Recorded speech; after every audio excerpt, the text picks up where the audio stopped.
Hi, I'm Danielle from Soulhakker, and I'm here with Joe Cusumano from Heel Flip. And we're here to talk today about different obstacles that people face, whether they're dealing with Lyme disease, chronic illness, and both of us see a lot of these issues with our work. So we're just going to have a very casual conversation and talk about the things that might pertain to what you're dealing with. So, Joe, really nice to have this conversation. How you doing today? I'm good. Thanks so much for having me. It's going to be an awesome conversation. I think we align on so many levels in our journey dealing with chronic illness and helping people. And so it'll be good to see where this goes and how we Yeah. start to help some people. Definitely. I mean, things I see for myself, you know, I'm a functional nutritionist. I've been in the Mm, clinical world for so many years, and a lot of those therapies, unfortunately, just didn't work for me, maybe didn't work mm, for you. And everyone wants to know, like, what's that one thing that helped you to heal? They think it's like one single thing, and it's like so many things. It's kind of like a reconstruction of your whole life. And I'm going to go through some things that I feel like have been really roadblocks for people that I work with. And I want to see your feedback on that and how mm. that compares to what you've experienced. Um, Yeah. so the first one I notice is I call it the Retox Detox, meaning that people go on this, they start adding all these supplements. They hear that things are good and they maybe go to a naturopath or they go to somebody and they start taking all these things, they start adding all these protocols, but they're not actually eliminating the triggers that are bothering them in the first place. So they're kind of, Mhm. detoxing, but then retoxing with the bad stuff. Do you see this occurring? So much. And this is why we align so much. I have my master's in nutrition as well. And so I'm a big believer in like nutrition and the whole mind body, approach. Yeah, But a lot of people will, they'll do what you said. They'll look to just add things, add things, add things, and then kind of keep the same lifestyle that is partially responsible for the illness and the chronic illness and then the symptoms and what they're dealing with. And that's something that I had to learn on my journey, as well as what I see with other people. And there's a lot of confusion in this space because, again, with social media and everything like that, there's a lot of like false information, as you know. There's yeah, people selling products. You got this person telling you, no, take this supplement, or you got to do this protocol or this treatment, and don't really talk about the underlying stuff of what led to some of the chronic illness and how that kind of also needs to now be changed or tweaked in a way to support healing.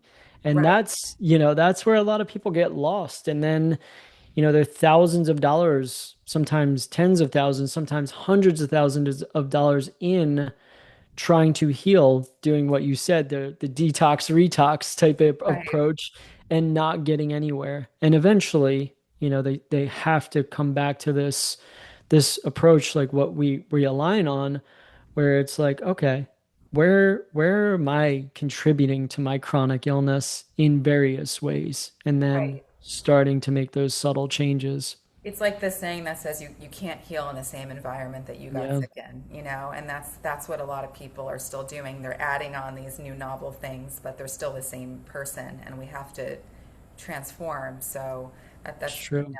yeah. And then also the next one I see, I'm going to go through five, my top Mm-hmm. five, and then I want to hear about yours, but Mm-hmm. hyperfixating on symptoms. I feel like when you're dealing with a chronic illness or you're dealing with Lyme or autoimmunity, chronic fatigue, things are going to pop up, but we become so hyper vigilant that it's so easy to, oh my God, what's that? I don't know.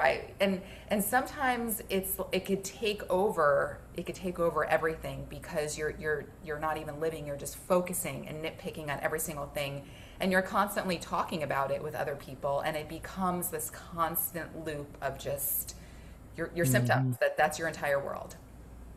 Yeah, completely agree. I think I think everyone goes through this as well too, especially like when you first get sick, and sometimes it lasts years. Like for Yeah, me, it lasted years me of too. just hyperfixating, focusing on symptoms.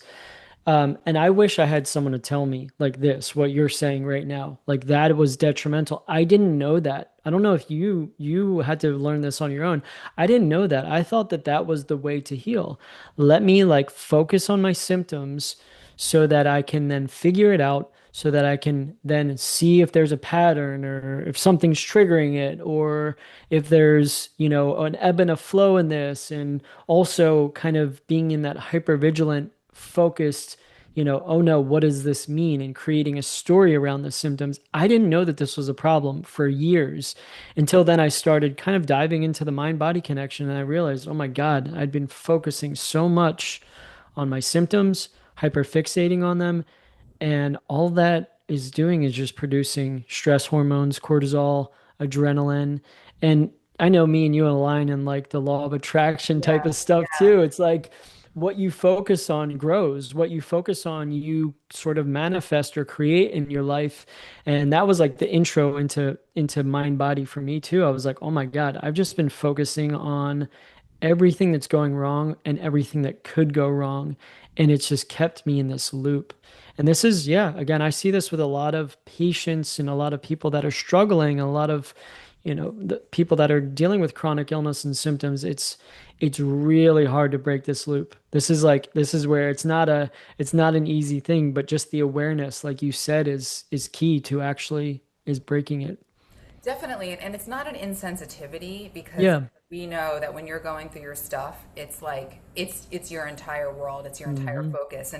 And what kind of shifted it for me is not only is there a book, it's an older book called Healing Back Pain from Dr. John Sarno. Hmm. You're familiar with it, I'm Yeah. sure, but whoever's listening, it's a book about back pain and a way.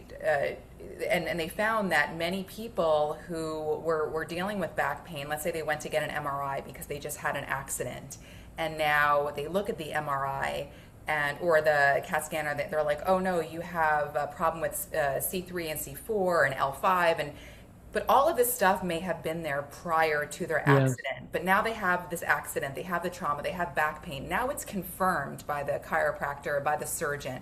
And now they're like, you see? And then they notice every little thing and they say, it's because of that thing going on, which could have been there forever. Not Yeah. saying that Lyme didn't produce new symptoms, but Hmm. now it's like giving your body this evidence of why it's sick. And so he passed away, but there was another like disciple of his called named Dr. Howard Schubiner that's out, Yep. and he did a workshop in Santa Cruz, and it was actually for practitioners. But I started to get symptoms myself, so I went like really to help myself, but like I Hmm. went as a practitioner, and and it was teaching us we were not allowed to talk about any kind of symptoms, and we had to teach our patients not to talk about symptoms. And I walked in with elbow pain and some like terrible digestive issues, and I wasn't allowed to talk about it for the whole time I was there. And literally I came back and my digestive issues got slightly better, but the elbow pain that I was dealing with, because I was having this like just massive joint pain, I didn't know I had Lyme at the time, Yeah. Yeah. and it just left and never came back. And that was like from some systemic inflammation. But I was like, that's interesting. And that was a reminder, like talking about it all the time brings attention because our brain goes, Hmm. energy flows. So yeah, so I wanted to mention that. So true. That's it's wild how that happens. Like I've seen that in my own life too, in so many Yeah, ways. totally. And not to say that we never freak out Yeah. if something is not part of the pattern, but it's going back to trying to calm ourselves down and being more, um, grounded about it. And a lot of times it does work itself out, and it's just a bad hour, a bad moment, a bad day, but it's Hmm. not an ongoing bad thing. Yeah. Another thing that I notice is people that don't believe they can heal. Like they constantly feel like it's just not possible. And I feel like the belief of healing has to occur before the healing even starts. Like the belief. Yeah. And I know you talk about that a lot. So what would you have to say to that? Yeah, I mean, belief is something that you cultivate. It's not something that we have. Like everyone that is chronically ill, goes through that period of like not believing that they're going to be able to heal. I've seen so many people, and there's always this excuse. This is why I'm different. This is why I'm not able to heal, but you don't understand. I have Lyme, I have mold, I was damaged by this product, or something happened, and now this is why I can't heal. And everyone has that. And it's just a story. It's just a story that we tell ourselves. It's a self-protective mechanism. That is kind of like, this goes into my like psychology, love for psychology, that's rooted in your ego trying to protect you, basically. Yeah. And and all it is just recognizing that, and then beginning to find belief, however you can. There's rewiring that story in your brain, you know, um, or it can just be borrowing belief from other people. Like again, like reading these books from Dr. Sarno or Howard Schubner, or going to these conferences, or even, people love to Google their symptoms and Yeah. everything that's wrong. It's like Google success stories. Like, yeah, A hundred you know, percent, a hundred yeah, percent. That's why I think it's so interesting that like you've lived it, I've lived it, and I feel like yeah, rather than going in the chat groups and finding all the reasons of the collective that tell you like, yeah, we can't heal, it's like, yeah, find the people who have those success stories. hmm, That's where it started shifting for me too. yeah, I was at a point that my vision was so disturbed from having the yeah, Lyme and the Bartonella, and like and even now the one thing that I'm left with, I'm like my strength's back, everything is yeah, pretty good, but I still have some visual issues with screen. yeah, So I started doing a lot of audiobooks, and I really made sure that the audiobooks I listened to were not about like how, just how to heal Lyme or but more like spiritually, like the yeah, power of belief, like Dr. Joe Dispenza, like some of hmm, these people that really had these great recoveries, just in general, even if it wasn't the same exact thing I was going through. And I found that so yeah, comforting. And yeah, so, and then even people, they find your page and they're so inspired to see that yeah, you're like skateboarding and doing all this cool stuff yeah, where you came from. And I'm doing, martial arts. So it's hmm, like, it's possible. And I think people need to find those sources of inspiration rather than yeah. going down the rabbit hole of desperation. Um, Completely agree. It's just a choice to what we choose to focus on, what we choose to believe. That's how you cultivate it. We can always look at the negatives and everything that's going wrong, everything that could go wrong, and we can listen to all of the loud, sick patients, the voices out there. Those are going to be the loudest. Those are the people that are sick, struggling. Like, I don't know about you, but like when I was in my worst, I had to leave that. You had to leave those type of support groups, forums, those yeah, voices, of hearing all of the negativity, the toxic behaviors and stuff like that, and then seek out the stories. Those are more quiet. Those are more hard to find. Like, because people when they heal, they're not sitting there talking about their illness. They're out there living their lives, and so yeah, it's not a lot of people will heal and then come back and show everyone, oh, this is what I did. They just go on about their lives. And that's what I did the first time that I got better. I was just like, I left the Lyme disease world. I went back to school. I like, went back to work. And I was just like, I don't even really want to think about that. Now, obviously, I help a lot of people. So I'm still in this world. So it's like finding that balance. yeah, But yeah, there's, that's the thing is like, there's a lot of now people like myself, yourself, and thousands of others that are out here giving people hope that they can heal, and helping people with belief. And it's just a choice to seek that out versus, the loud, chronically ill, sick patients and doom and gloom stuff. right. It's Like harder to do that. exactly, like, which leads to the next thing is when the identity has become the illness, meaning Hmm. it's like, do not put your in your Instagram bio all of your diseases. Like that is so detrimental. It's Yeah. clingy. It like sticks to you. It's like, I have chronic fatigue, I have MCAS, I have POTS, I have this, I have Yeah. that, and then it's just like it's so hard to escape that. I mean, I'm sure what do you think about that? Yeah. I used to call myself a limey or a lime warrior and all this Lyme warrior. stuff. Yeah. Yeah, and like I had to let that go. I agree with that. Like letting go of the labels. Labels in general are just something that then you kind of get stuck with, you know? And even in this world of like mind body healing, there's some labels that people can still hold on to. And I think, again, it's the type of, wanting to have control, wanting to have certainty, wanting to have that sometimes it may come in the form of like trying to be empowered, but ultimately also is what keeps people stuck and sick. And I thought the same thing. Oh, I'm a Lyme warrior, but Hmm. ultimately I'm sitting there focusing on the Lyme disease and not living my life and healing and getting better and creating the life that I wanted. And yeah, and this is something that I've seen with so many people.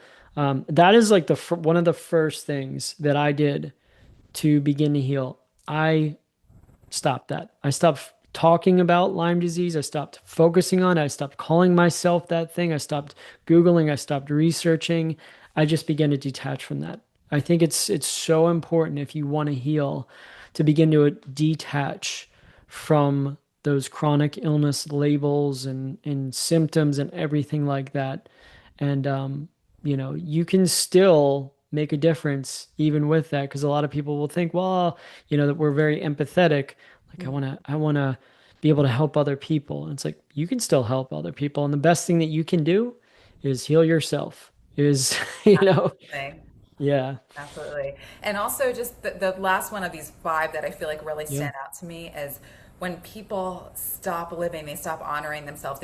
Healing becomes such a full-time job that they forget like how to live life. They forget Mhm. how to, how to hang out with their friends. I mean, obviously if you don't have the energy, but as you start to feel a little bit better, even if you have a few bad days but you have a good one, like take that day and make the most of it. See a friend. If you can get in some kind of physical activity, like do that, like really try to live your life. And the more that I focused on living, I know you always talk about this, Yeah. it was so helpful for me, like joy is Hmm. healing. And I felt like for me, getting into like, it started with Tai Chi and Qigong, but I was so present in the moment. I was in my flow and I didn't have a lot of strength back then. I wasn't doing Kung Fu yet. Yeah. And just like being so happy that I was in my place and my rhythm that like I started to forget about my symptoms. Yeah. So you can tell That's me a little bit about that. Yeah, that's the most amazing thing. That's what, like I said, it's that paradox too of the more you focus on, kind of your symptoms and healing, the more you stay stuck to it and the more you like redirect your attention and focus towards your values, towards things that are meaningful to you, finding joy in the little moments, even if you're struggling with symptoms. That's how the body heals. Like I really believe that. That was like that was such a shift for me too um, is just beginning to live better with the chronic illness. That doesn't mean like you got to sit here and gaslight yourself and pretend like everything's okay when it isn't. It's Yeah. just like we can go one of two ways with, these chronic illnesses and symptoms. We can either pull ourselves into more despair, worry, fear, or we can kind of lighten some things up by finding little bits of joy, by doing things that are beneficial for our mindset and our, our soul and things like that we enjoy doing even with the symptoms. And sometimes, it's really hard when it's really loud, but it's like, can you just handle things better on that day? Can you not spiral? Can you not go into, worry and fear? And then can maybe you just bring in one hobby or activity that just something that can redirect your attention away from how bad you feel. And Yeah. it's such a powerful element of healing is learning to just live better with the chronic illness and symptoms and redirect away from focus constantly on symptoms, healing, getting better into just presence, life, things Present. that, yeah, presence. Yeah. It's so So, true. It's so true. I think about something that Dr. Joe Dispenza talked about, and he said, even if you do have an illness, some of those people, even with their symptoms, but they're living their life and they have appreciation and they appreciate the good days and they actually have more fulfillment in their life than some other people who are when you have an illness, your whole world Yeah. becomes health, and but you're not focusing so much on the mundane. Whereas someone who has everything, they may be like nitpicking at Yeah. silly little things that mean nothing. But once you've been through that, it's like you've evolved, you've actually grown, and if you take that as a growing, and you kind of like appreciate things, and like for me, like I live near I'm in New York City right now. I have a Yeah. beautiful park by me. The sunsets are so beautiful. Yeah. Like people play volleyball there. Like you can walk around the grass. I can like just and I know it's Hicks grass, whatever. But I'm just Yeah. saying it's like, but it's like it's so beautiful, and just like there's the whole garden out there and flowers, and like I used Mm, to take that stuff for granted. I just wanted to go to the mm, next party, do the next thing. Like same thing when I'm in Miami. I'm there part of the year, and like I go to the beach and I like watch the yeah. sunrise, the sunset. Like simple things have so much value to me, like just hanging with a friend, like just Yeah. like I really have appreciation that maybe I didn't have before. And even with you know we're all like, if you go through this, it's like even if you have and you feel good, like there can be a stressor that can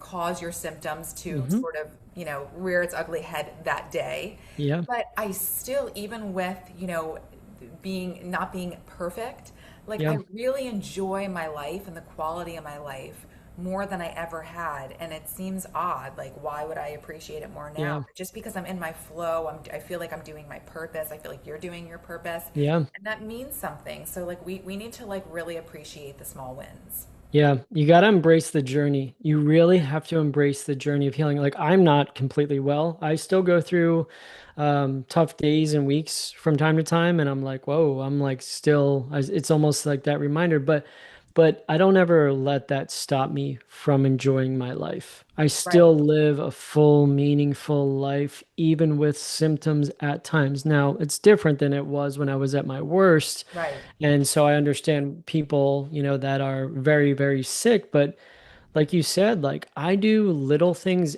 every day for myself that have no goal in mind. Just again, I go watch the sunset. I'm always out in nature at the beach. I'm cruising around on my skateboard. I'm hanging with friends, regardless of how I feel. Regardless of how I feel, I've learned to embrace the journey of healing and of life with or without symptoms. And this is something that anyone and everyone can do. And there's always going to be an excuse. Well, I Yes. can't because of X, Y, and Z symptom. I'm here to tell you, I've worked with people who have been in wheelchairs, Hmm. who have had feeding tubes. And part of their healing was embracing what you're talking about, just the moments, the little moments throughout the day, you know, going out in their wheelchair, going to a park and sitting there and just being present and watching nature, birds, nature, things like that, things that you take for granted. I think it's so amazing that we can still do this stuff even when we're chronically ill and dealing with symptoms. And it's hard. I'm not saying it's easy. It's hard, but it's like, would you rather just sit inside all day and wallow in your misery, or would you rather try to make the best out of every moment, regardless if symptoms are loud, if they're, a little bit there, or if they're gone? It's just like this is how we heal. This is how we live our lives, ultimately, so that it's at least fulfilling and it brings us joy even in the midst of symptoms and sometimes debilitating symptoms at times. I don't know about you, but like for me it's been 21 years of up and down of symptoms, like feeling amazing for months and years at a time, and then back into symptoms for months and years at a time, and relapsing Trace it with to something though, like when you have a relapse, is it something that you can kind of point to? Yeah, it's all well, it's all when I really break it down, it's always some type of stress. Yeah, Let's just be exactly. honest with you. I mean, like long COVID was the final thing. Like COVID was the final thing that caused me a relapse 4 years Me too. ago. Like I Yeah, was almost like 100% well yeah, until the yeah, COVID hit, and oh my God, started yeah, having a nurse coming to my house giving me IV immunoglobulin and all that. I mean, I could barely walk around the block. yeah, Yeah, after that happened. exactly. And but even prior to that, I was under stress, and like it was stress that I didn't even realize. It's like we often don't even realize stress when we're in it, whether it's like, overworking, people pleasing, not setting boundaries, lifestyle stress. I was drinking, Yeah. alcohol a lot more. I Yeah. wasn't Yeah. taking care of my body as much. And then, yeah, that's always been the case for me. And even now when I go through, more symptomatic days or weeks, there's a stressor that usually causes it. Can be anything. It can be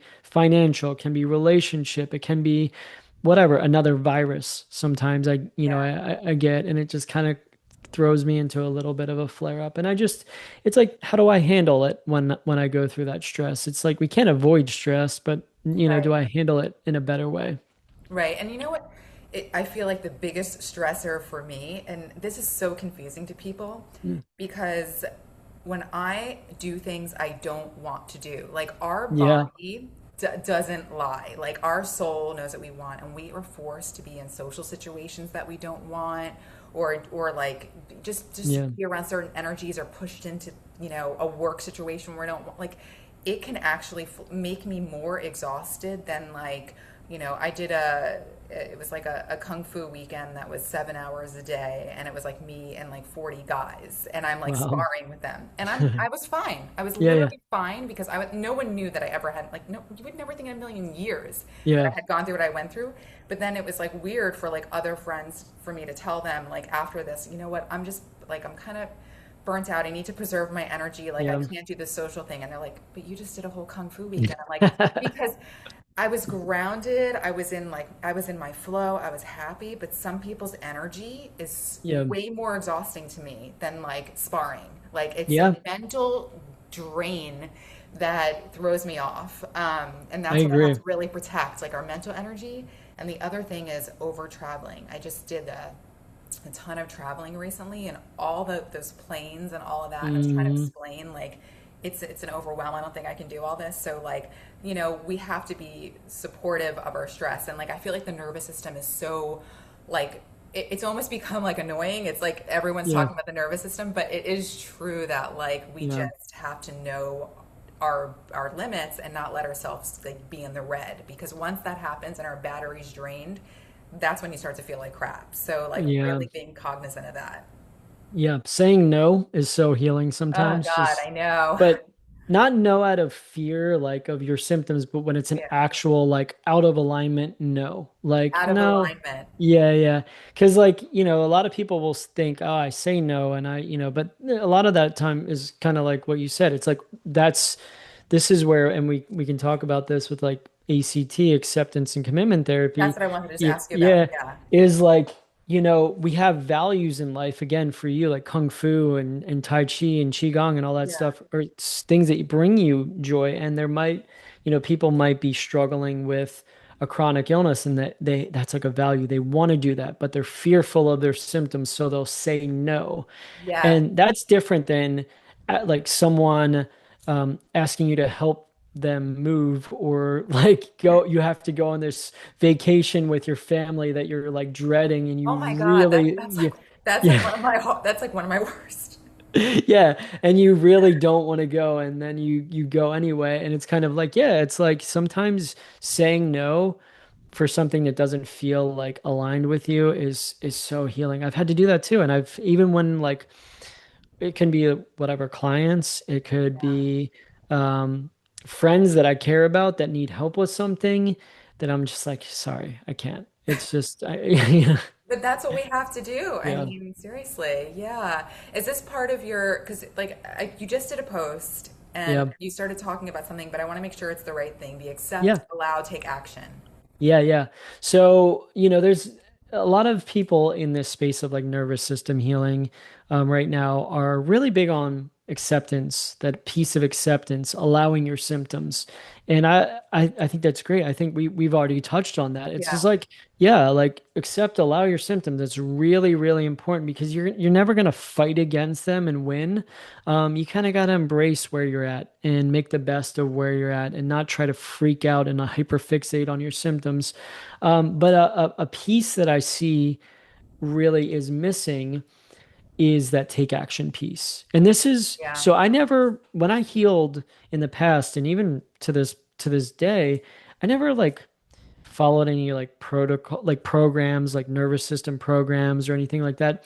I studied psychology books and Mm, like again, there were people like John Sarno and these other people that were helping people with like chronic pain, but I was dealing with more like neurological issues, anxiety, depression, anhedonia, depersonalization, derealization.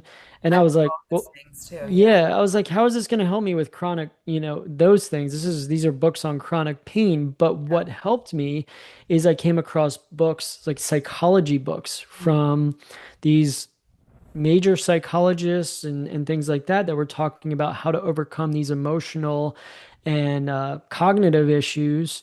And one that made so much sense to me was acceptance and commitment therapy. I tried all these like pills, these treatments or whatever, and I was just reading these books and I was like, this makes sense. This makes sense. Like accept, surrender, allow your symptoms. Now, this is where I was saying that that commitment piece, that take action is where a lot of people are missing. It's now kind of take action on things that are your values. So you get clear on your values, whatever that may be. Again, for you, Tai Chi, Kung Fu, Qigong, could be all sorts of things. And then you can have values of like, I like hanging with friends or, hanging with family. And, for me, it's like skateboarding or going out in nature and being at the beach. And so it's taking aligned action on values and also things that are beneficial for you. So again, we're both aligned like with like nutrition, movement practices.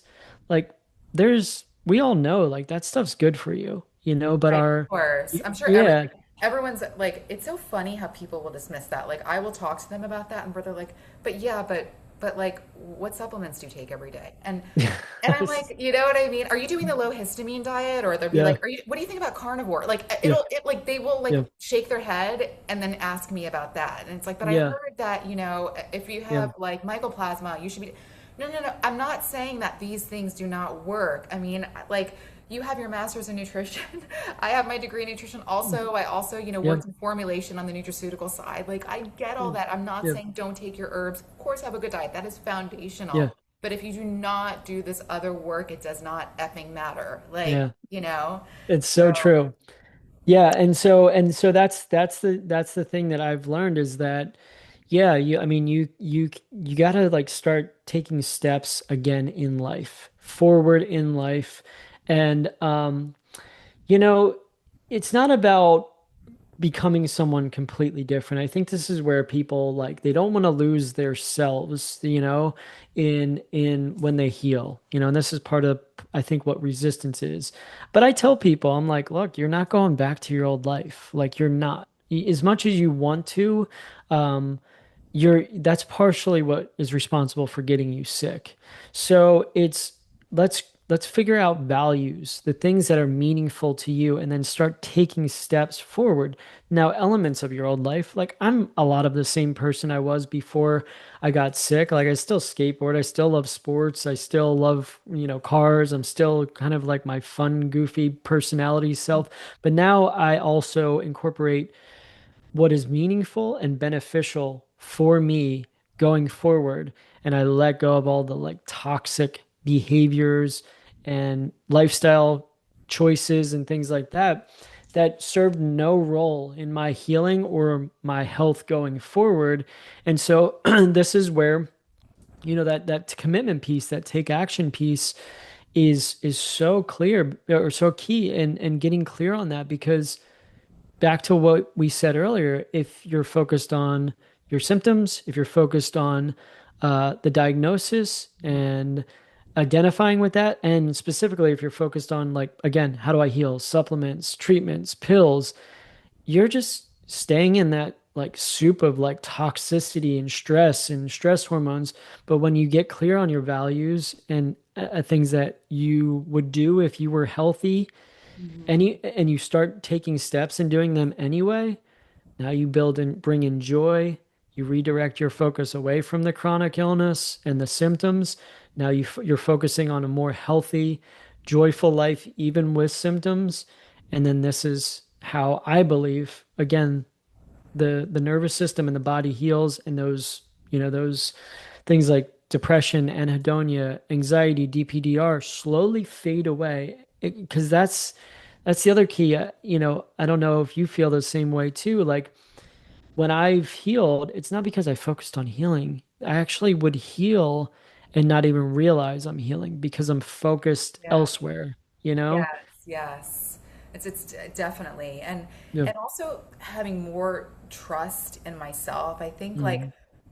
so many people, including myself in the past, I was always looking for like that right doctor to fix me, that right clinic in Hmm. Germany, or Mexico, which I never went to, but Yeah, yeah. like trying Yeah. to find that right person. And so much, you can get bits and pieces from people, but what I do or what you do is we help people to connect to themselves so they can actually have those tools. So when they're having a flare, Hmm. it lasts a shorter period of time. It's not to say if anyone tells you they're 100% going to fix you, they're full of it. Like Yeah, I just agree. don't believe them. Like no one, every people are like I'm a Lyme expert, I'm a Lyme literate expert, and I help. It's a journey, so I Hmm. want to like have people manage their expectations, but to Yeah. give them the tools, or for you to give them the tools that they can actually have more confidence in themselves, that they can take action, know how to bounce back and be more resilient and live better. Like Yeah. these are things that we need to learn, and I just started having more confidence in myself, and that's what I do. And of course I do my lab work. Of course, Yeah. I got my screenings and I do all that. I haven't abandoned, the Yeah. medical community. I still work in and out of a clinic, but it's just having that, some Hmm. agency over ourselves, which I think is really important, and trust and faith. Faith I think is a Yeah. big one too. A lot of people totally lose their faith, and Yeah. I really like latch on to that. So, I think Completely agree. the work you're doing, Joe, is awesome. And Thanks. You besides, like, too. thank you. And besides seeing private clients, you have a program as well. Yeah, so I have a group program. It's called Heal Club. I have about 30, almost 40 people all over the world. It's sort of a different approach to healing. It's an actual community. I don't, just give people a bunch of videos and say watch these, and it's not like a Q&A. It's actually a living, breathing community of people healing and getting better.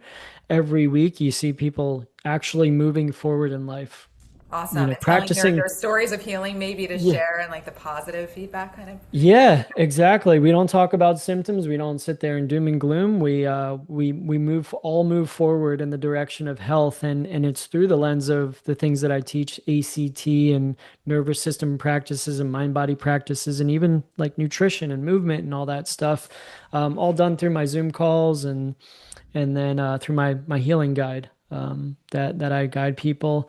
I am creating also just like a static program that will eventually be done. So if people don't want the group support, they can get that through just a video series, sort of my course. But yeah, that's how I really like to help people. I think it's really impactful and meaningful to have community and group Yes. around you of actually like healthy community. Again, we Oh, can get yeah. caught up in the chronic illness world, and yeah, you can get support, and you can feel heard, but it can also be, a lot of people pulling one another down into the mess Right. instead of what you really want is people healing, getting better, and showing you that you can do the same too. And then everyone kind of is just lifting one another up into health and healing. So that's what I would say, even if it's not my group, make sure you're around people that are empowering you and helping you to feel empowered on your healing journey. That's really important. So, Yeah. yeah, that's what I have going on. And you have a lot of really great posts on your social media. At Thanks. least I follow your Instagram. I know you have a YouTube channel also, but where can Yeah. everyone follow you Yeah. and learn more? Yeah, it's I have my website Heal Dash Flip. It's Heal. It's kind of so Heel Flip is it's the name of a skateboarding trick. I've been a Oh, skateboarder that's my so entire cool. life. Yeah, yeah, it's Heel. And then it just kind of, it just fits. So and it's kind of like what we talk about. Everything that I thought was gonna lead me to healing wasn't the case. And everything that actually healed me and helped me heal was everything that I that avoided and neglected and overlooked. So it really was sort of flipping healing on its head and flipping the script on healing. But yeah, so my website, Instagram underscore heel flip, TikTok is heel dash flip as well. Those are, and then again, my YouTube heel dash flip. Yeah, that's my YouTube. So those are the places to reach me at. Um, yeah, Okay, awesome. Well, thank you for chatting with me. I'm so glad, and I'll post yeah, this. So, looking forward to staying tuned, and yeah. now everyone can reach out to you and check out your program. Thanks so Pre- much. Appreciate it. Thanks for having me.